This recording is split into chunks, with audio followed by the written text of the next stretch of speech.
I see, like, you probably see this too, just a lot of fear mongering about food and the general Yeah. population. And then it just gets magnified Mhm. in the cancer population because now they're even more fearful about what that food could be doing to them. And as you started off this saying that there's all this fear that there's something that they did that caused it, and they want to avoid that.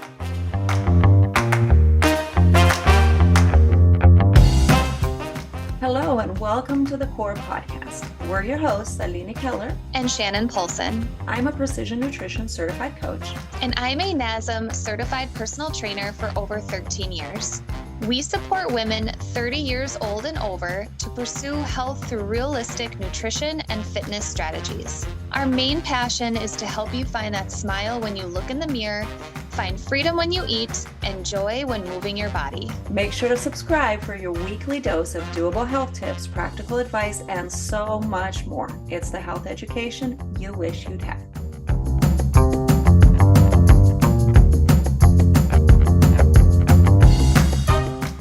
All right, everyone, welcome to one more episode of The Core. And like I mentioned last week, I'm super excited because today we have a special guest. It's our first time doing an interview on the podcast with a third party. So this is super exciting for us. This is a milestone. So today we have Krystle here. And I did say her last name wrong. So correct me if I say it wrong again, Krystle. So it's Krystle Zuniga. Is that it? Yes. Yay, I did Yes. it. All right. So we are talking about cancer and nutrition. So Krystle, if you could just give people a little blurb on who you are, what it is you do. Sure, yeah. Thanks for inviting me to the podcast. I'm Krystle Zuniga. I have my PhD in nutritional sciences, and I'm also a board certified oncology dietitian. So I specialize in supporting individuals going through and recovering from cancer treatment. I've been in the area of cancer nutrition for over 13 years now. And so it's been really interesting to see how the nutrition science has been evolving, but also the misinformation has been booming too. And I know that's something that we'll be talking about today. For sure. And I want to go on a tangent and ask, like, how did you get into this and all that? But we're not going to do that. Maybe another time. I'm Shannon is used to my bunny trails, but I'm going to try to focus a little more today. So I would like to start out with something that I've been hearing a lot about recently. And on the one hand, it's something that breaks my heart because I feel like when you put the blame or the responsibility of any disease over the person that is going through a disease, that is just, it's just, to me, it's so wrong in so many levels. And that's where this question comes from, because I've been seeing a lot of videos and TikToks and Instagrams and just conversations of like, you had cancer because you ate this, or you have cancer because you didn't do this. And, tell me about that. Like, is there any evidence whatsoever that a specific food is going to either give you cancer or cure your cancer once you have it? Oh, that's a really good point about bringing out, like, there's so much shame around it. And I like to start off with the statistics about it's estimated that 1 in 2 men and 1 in 3 women will develop cancer in their lifetime. I think that's a pretty grim statistic, but also a statistic that shows that it's very prevalent and the incidence increases with aging. So we know it is also a disease of aging. It just happens when a cell, there's a mutation in the gene, and then that allows that cell to continue to grow. And we know that cancer is a complex disease, and there's not one thing that can cause that. I mean, we know about, for example, BRCA, right? The BRCA gene mutation. Many people know that increases an individual's risk of breast cancer, but that does not guarantee that they are going to get breast cancer, right? And so there's still so many unknowns about what causes it. We're still learning how to best treat it and targeted treatments. So all that to say, there's not one thing that somebody did that would have resulted in cancer. And frankly, it's just biology. We see cancer occurring across different animals. So it's just something that happens as part of biology. And it sucks. Yes. Right? And I think yes. it would be so much better if there were that one thing that, like, okay, if you just eat Brussels sprouts every day, you're clear, right? Right. Yeah. And we do know, and I think that's like the messaging comes across like cancer prevention.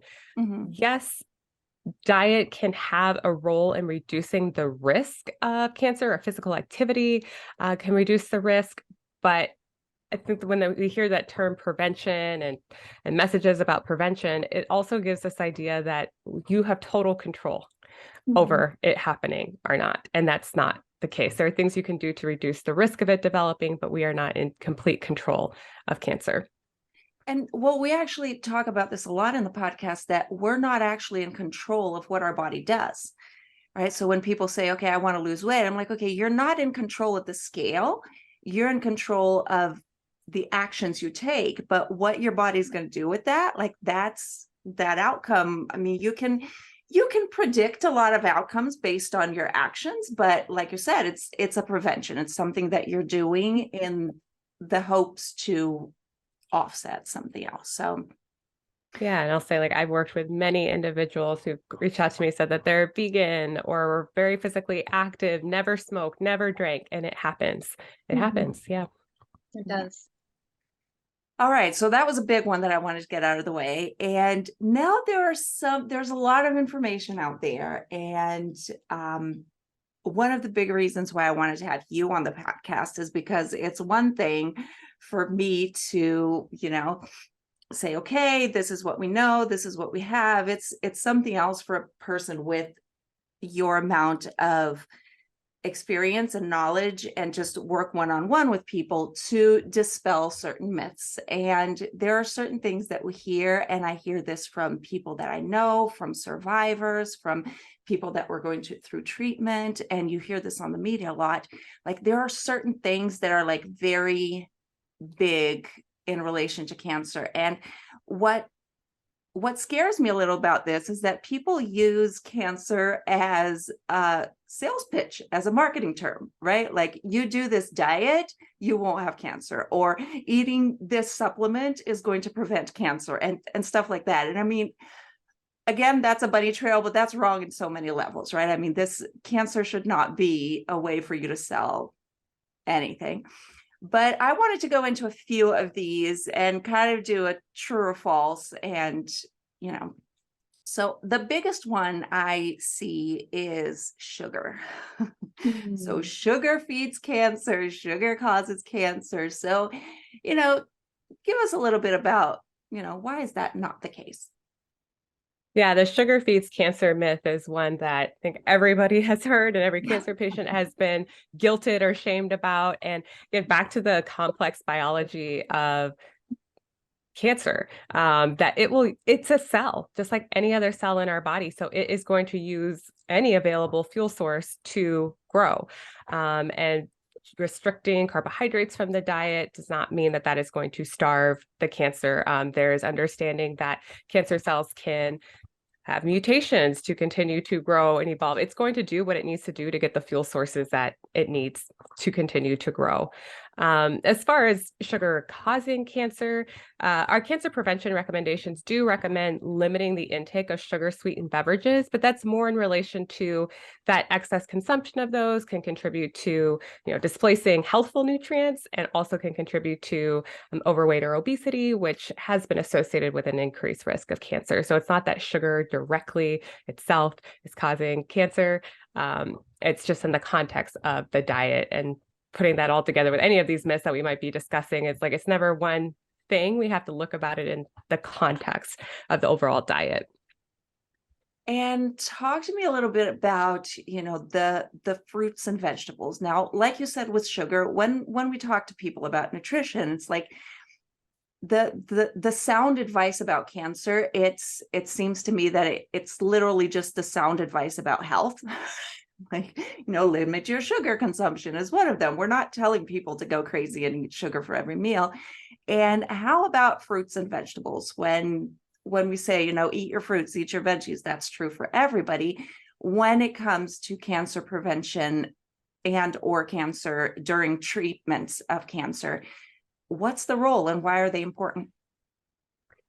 Yes, so there is lots of research too that supports that dietary patterns that are higher in fruits and vegetables are going to be higher in fiber and also associated with a reduced risk of cancer. So that it is also in our cancer prevention guidelines to consume a more plant-forward diet. And then during therapy, we also want to recommend including those foods for a variety of reasons. Not only are they a source of fiber, they also have many micronutrients that our body uses that have antioxidant, anti-inflammatory activity. But we're also learning that there are other compounds in fruits and vegetables and other plant foods, we call them phytochemicals, that have benefits beyond just what vitamin C does. It's not an essential nutrient. We don't need it, but we know that when we consume them, it elicits health benefits.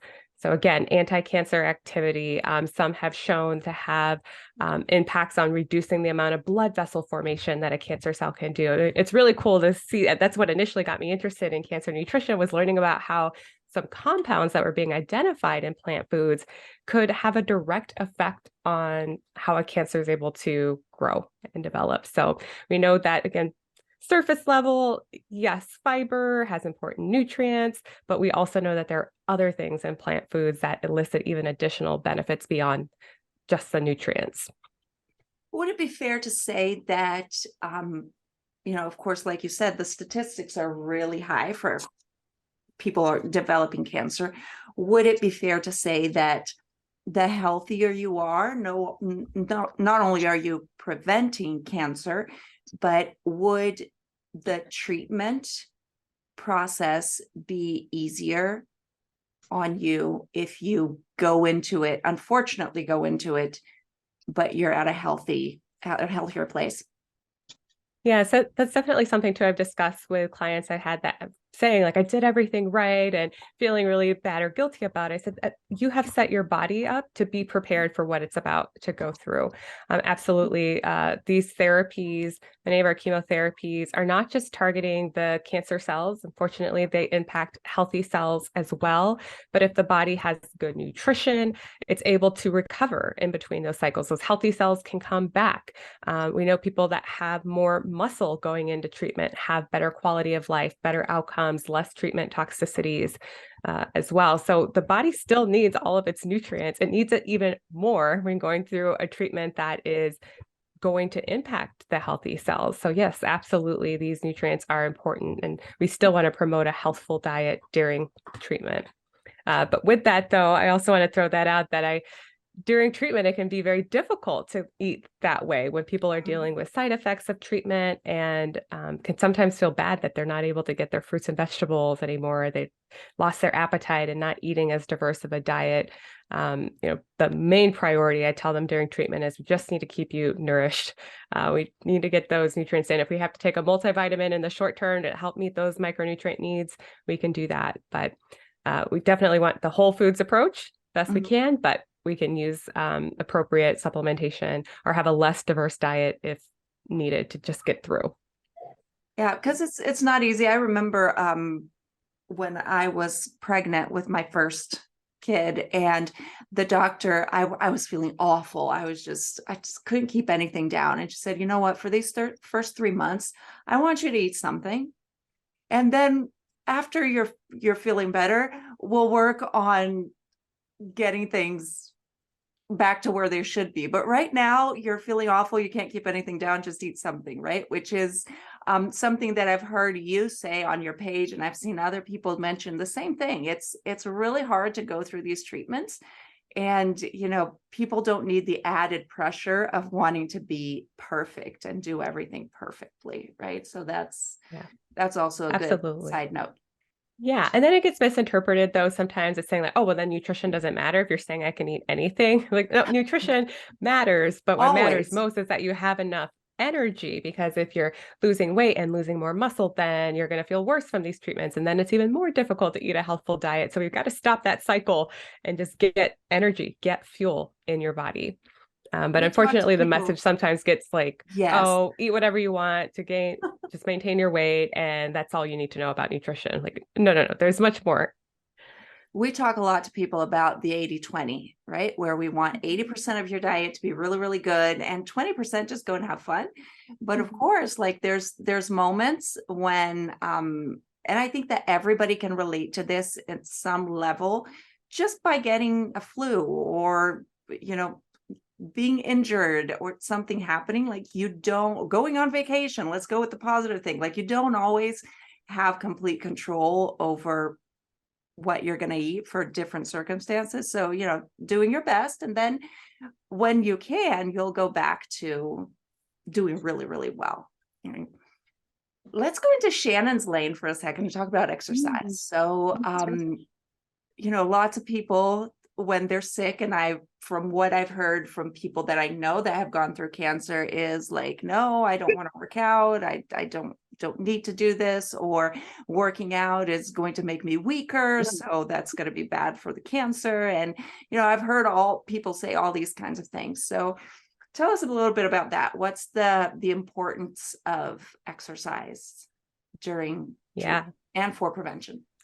Yes. Again, that is in the cancer prevention guidelines to stay physically active. Our cancer prevention guidelines align very much with our dietary guidelines for Americans, but specifically with exercise, that belief that rest is best is old school, thrown out, because there is so much research on the benefits of exercise during treatment.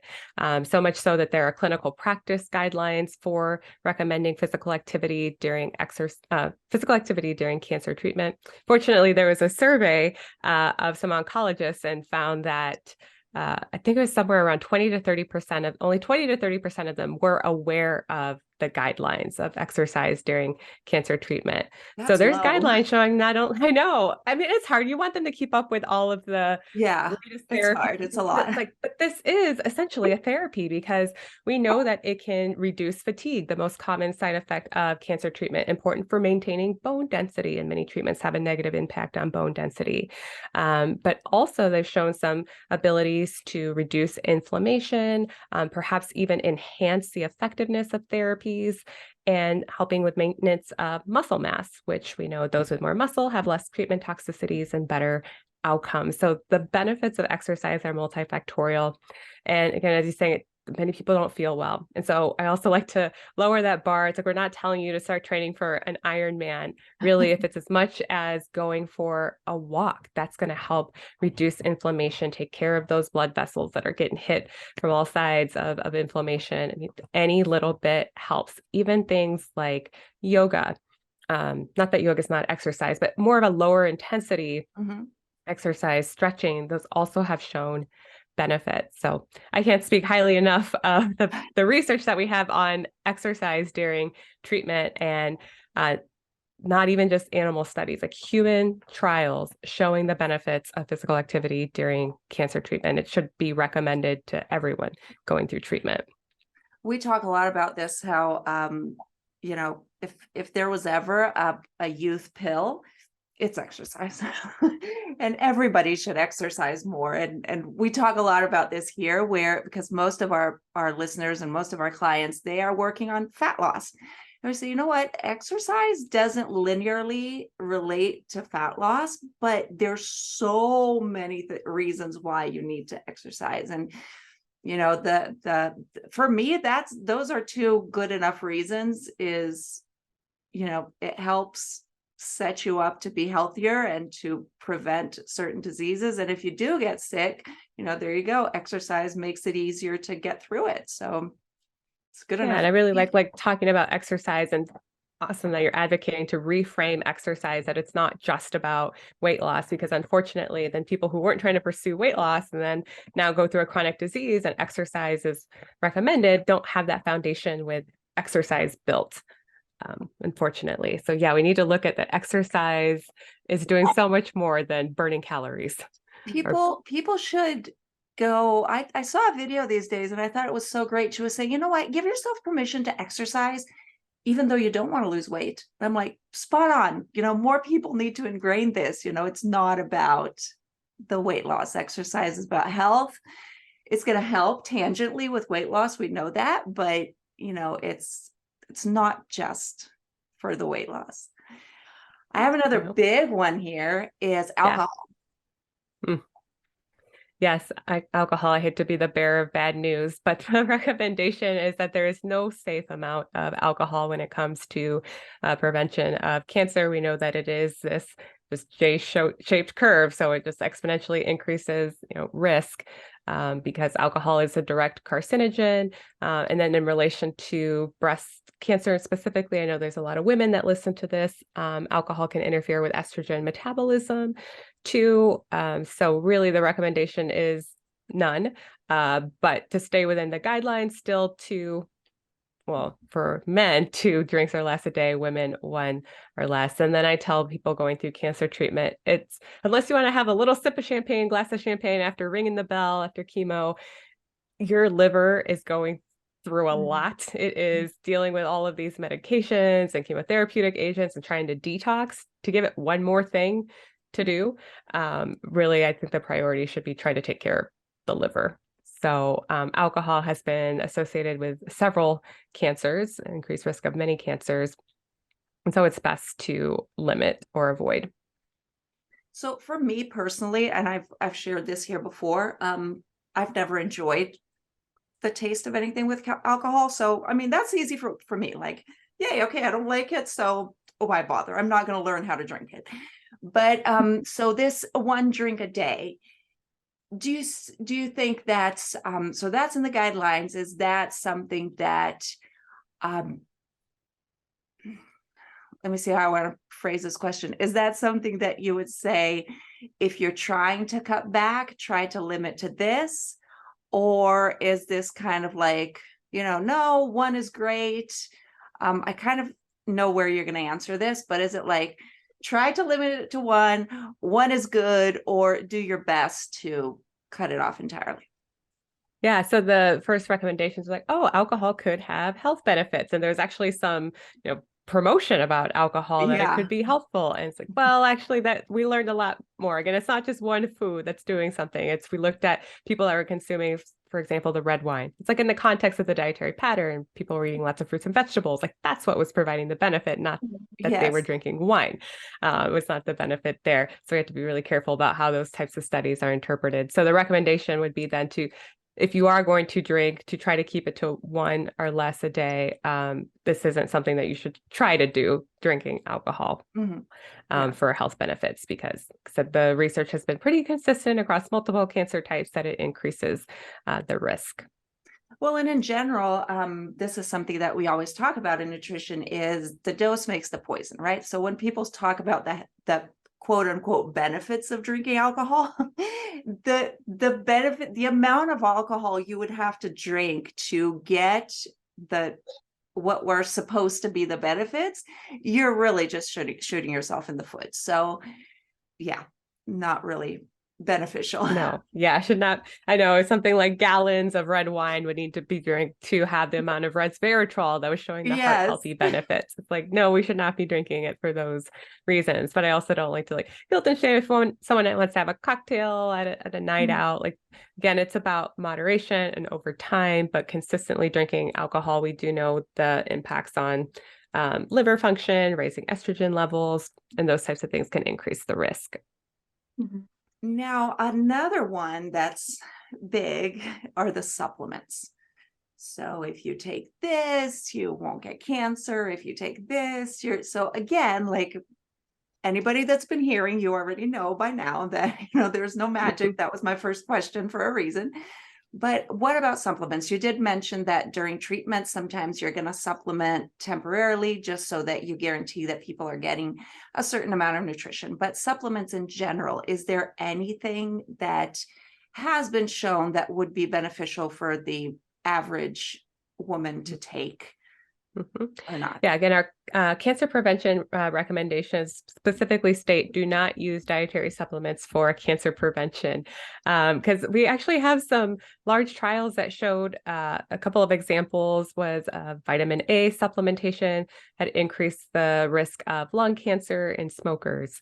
We also saw an association between vitamin E supplementation and prostate cancer in a study. So it's like we don't have trials on every single supplement out there and what they could do, but we do know that taking it consistently when you do not need it might not be that great for the body. I think that's enough to have some people think about, is this really necessary? One that is starting to gain a little bit of attention is vitamin D, but more of those that are not adequate in vitamin D. Mhm. Supplementation to get up to adequacy is important because vitamin D has been associated with risk of cancer. So I say make sure that you know that you're adequate and then take supplementation if needed. And then during cancer treatment, a multivitamin might be appropriate for some that are having difficulty eating a diverse diet, but not for everyone too. There are some chemotherapies that we don't want some nutrients to be supplemented because that's how the therapy is working by impacting some nutrient metabolism. And I don't know if you've addressed this here in this podcast, but the way that dietary supplements are regulated here in the US does put people at risk. Yes. People don't understand that they're not regulated the same way as drugs. So they don't have to provide any proof that they're safe or effective or pure before they're allowed out on the market. And another thing that I've been seeing a lot more are these like proprietary blends of like Yes. greens powders or protein drinks that have other stuff added. When they list something under proprietary blend, they don't have to list how much of each of those ingredients are in there. Yep. So then that's adding another variable about like, we don't even know how much of this is in there. So when we can't tell if that's actually enough to have any benefit, but also that doesn't give us enough information to say if that's not going to have any adverse effects in an Yes. individual. So dietary supplements, I'm not like I never take them. They're not appropriate for like, let's think about why you're taking it. Mhm. Let's look at your diet as a whole and let's see what really is needed for you. And it's kind of the thing to do now is to take supplements, right? And they're so easy to get. They're so accessible. And it's just like the volume is just so big that I feel like so many people are just picking and choosing. Okay, I think I need this, or I might as well take this, or this is the supplement that everybody's talking about. And it's so easy that, rarely do people go through the process of actually seeing a professional to determine if they need that or not, and then to actually go into taking it. So it's a slippery slope with the supplements for sure. Yeah, and people are paying lots of money over the month. I remember one time I met with a client. We said no to a lot of these things. I'm like, nope, this doesn't work that way. And she's like, wow, you just saved me hundreds of dollars today. I was like, yeah, because they're not necessary. There are things that we can do with your diet to give you some similar health benefits that we don't need to be using a supplement for. Absolutely. Well, I have another big one that is, we see this a lot as well, is the alternate therapies. Now, we have a bit of different realities here. So I'm in Canada. You guys are in the States. I'm actually from Brazil. We actually have a few listeners from other places around the world, which is really cool. So we have a few different health systems coming into play here.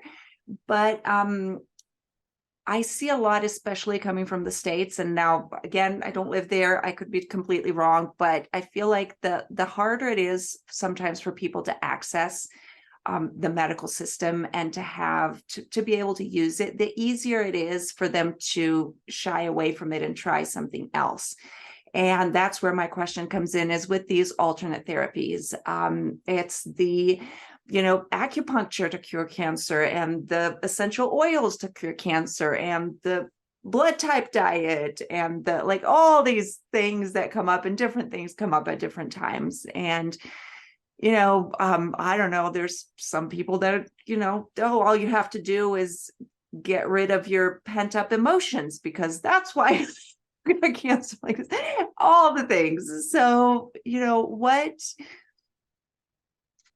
just we know that that's not the way, but give us a little more information on why this is so dangerous for people to go into these trails.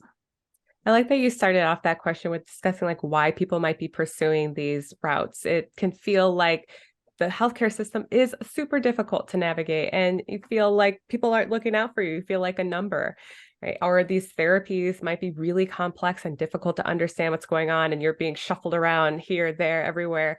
And these alternative therapy centers are explaining things in very simplistic terms, but that's because they don't work that way, but they're Yeah. like, we're going to kill these cells. And it's like, well, that's not really how it works, but they explain it simplistically. They have beautiful centers, using all the buzzwords like natural. So we have to understand, like, I don't guilt anyone for doing that, that's what they do, is try to sell something different. And people fall for that and are susceptible to that, and also want a feeling of hope that these alternative therapies are providing, because yes, cancer treatment sucks, to put it frankly. But I have to say too, I always come back with, well, if this was the cure to cancer, which is killing millions around the world every day or year, why is this not being given to the masses? Why is there this large paywall to get these things done? Because there's this conspiracy like, oh, they're hiding the cure for cancer. Oh, so this one treatment center down in Mexico has the answer and they're not sharing it with everybody else. Okay.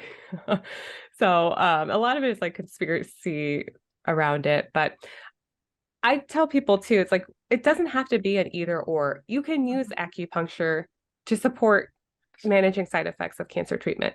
Yep. We can use nutrition to help support outcomes.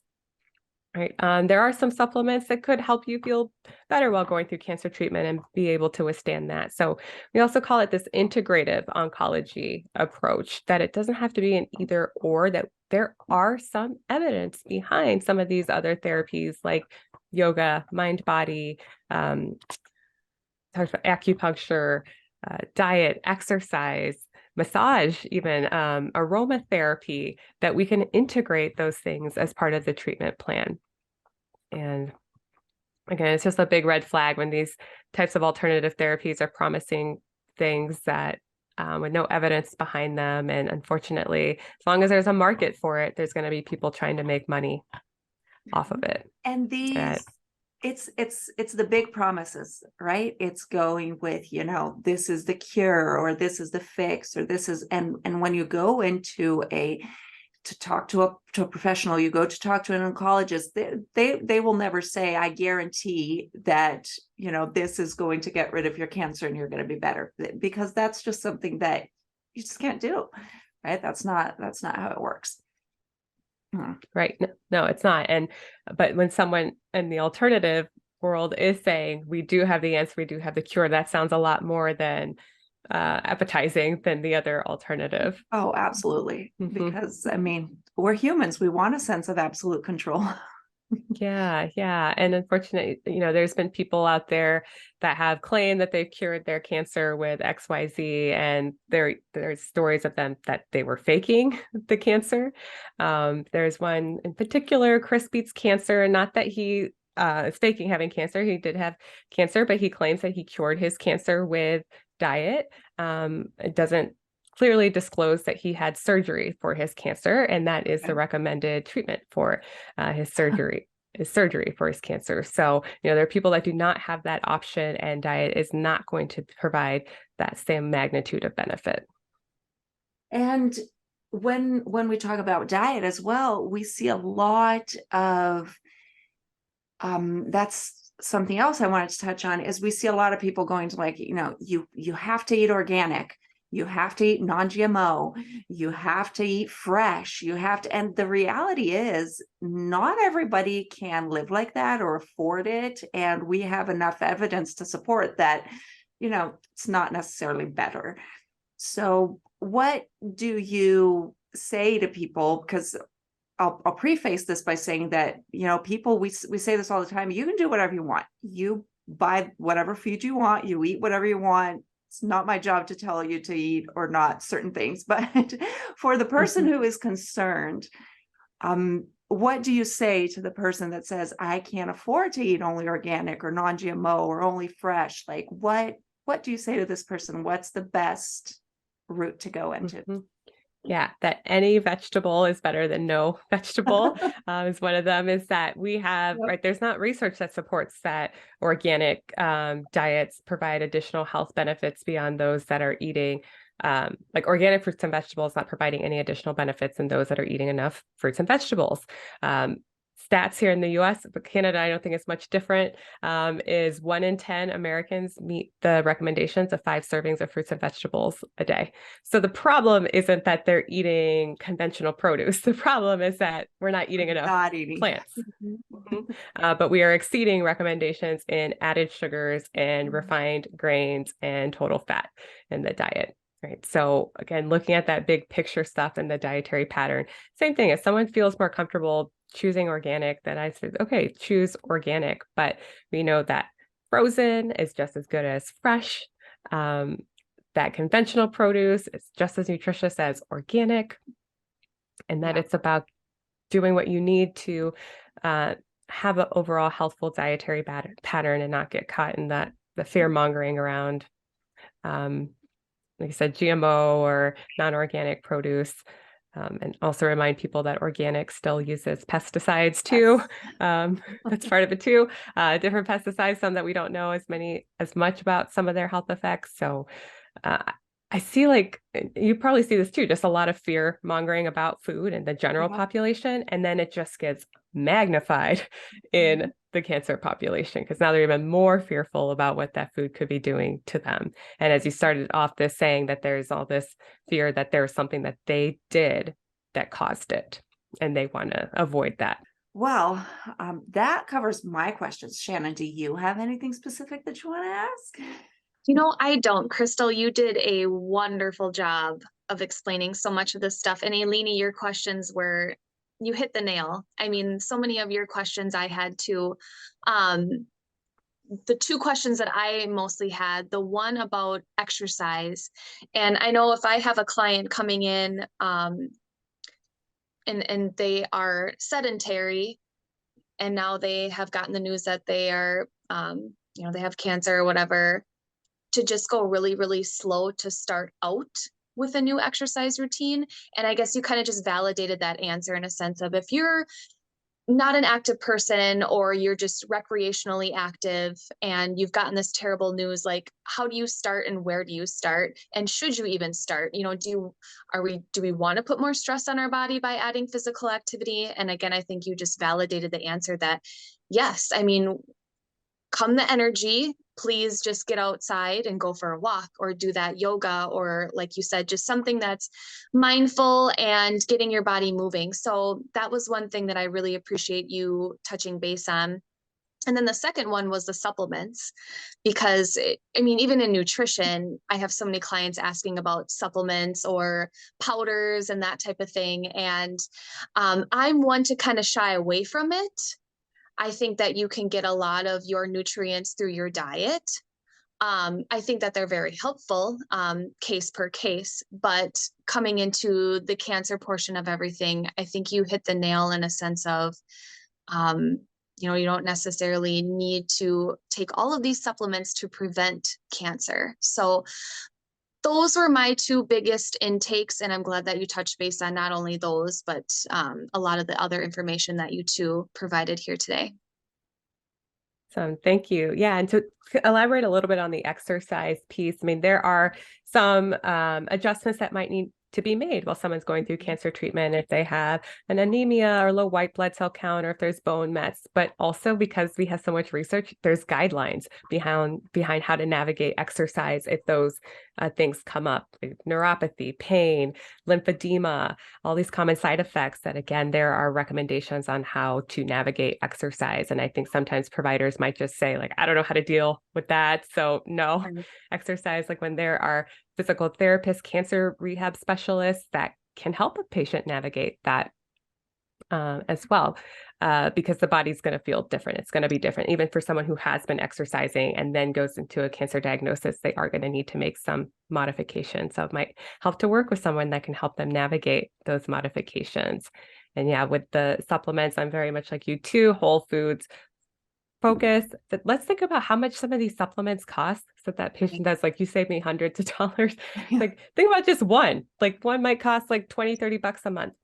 what could you do with that $30 a month? Could it be that you could buy some pre-cut veggies instead? And that could help you get some more vegetables. Could that help you splurge on having the new berries? I know berries are always expensive. That's my little splurge on berries. It's like that extra $30 a month. How could you spend that on food rather than what that supplement might not be providing you?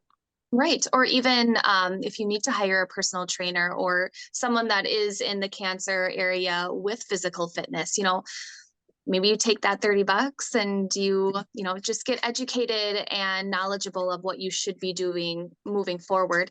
And I do like how you mentioned about the veggies too, whether it's fresh or frozen or even from a can and you have to rinse it off, some veggie is better than no veggie. And it kind of goes with movement as well. Some movement is going to be better than no movement, even if it's all you have energy for is 10 minutes a day. I mean, that's gonna help you out mind, body, and soul, just getting your body moving. Yes. And I like that, using that as a way of feeling empowered too. That movement is something that you're choosing, that you can do with your body to help it go through something that does feel very much out of your control. Yes. And it's a way to celebrate your body as well, especially during such probably a dark time for everyone, I would imagine. We kind of talked and touched base in the beginning of this episode. A lot of people use physical fitness to lose weight. And that's a big selling point for a lot of people. But to kind of get your mind out of that element in a sense of exercise is a celebration in how you can move your body. And I think that's a wonderful way to look at it if someone is going through this type of treatment. Well, what I love also about exercise, and we've talked about this before, right, Shannon, is that exercise is a great way of just showing yourself what you can do and what you can accomplish, because it's a very easy way to see improvement. So I would imagine that it feels good for patients to see, like, okay, I started off, this was all I can do. I'm getting stronger, I'm getting better, this is improving. Because with nutrition, it's medium to long term, right? You don't eat a salad and the next day you're, all your blood markers are better. That's not how it works.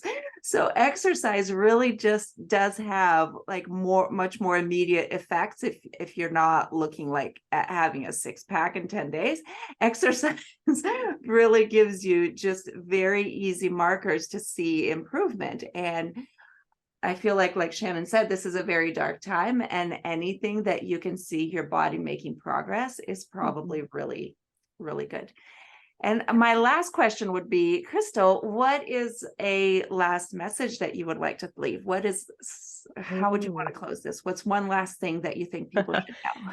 Well, I think because you also have a lot of people here that maybe not have gone through cancer, but they might know someone who's going through cancer or cancer treatment, and just kind of want to put a plug about how to best support people going through that.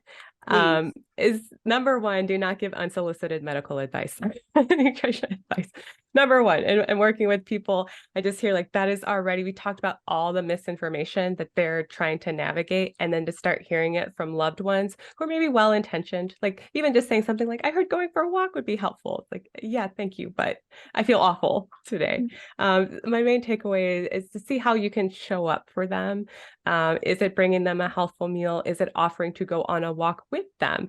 Would be a better way to support them than giving books, giving unsolicited advice, and just being there for people. I know it's hard and we want to fix people, we want to make things better for people, but sometimes just being with them is a way to help, because often I hear from my patients and my Instagram community how isolating it can feel. Already we talked about some of the shame and guilt that they feel about their diagnosis. So having a community around them, supporting them in a way with like their nutrition and exercise could be a great way to show support without giving the advice, the unsolicited advice. Like I said, bringing a healthy meal, offering to pick up their groceries, offering to go on a walk with them or go to yoga class with them or sitting with them when they're going through treatment. I think that's it. And then if you're interested in more evidence-based resources, I highly recommend the American Institute for Cancer Research. Has great recipes. Talked about the cancer prevention guidelines that I talked about today are based on their expert report where they look at all of that research and they update. And that's a great place to start navigating and learning a little bit more. So I know February is Cancer Prevention Month. They're going to have a lot of awareness around that, but I really appreciate having the opportunity to talk about this and the importance of nutrition and exercise for prevention, but also during treatment. Thank Thank you. you so much. We were super excited to have you. I think especially me, I was like, fangirling. So great to have you. Appreciate Thank it. you so much. And everybody that's listening, thank you for hanging on. And we hope you've learned something. We hope that you have become hopefully a little less fearful around how your actions are going to impact your health. And of course, Krystle's information is going to be in the description of the podcast. And we will see you next week.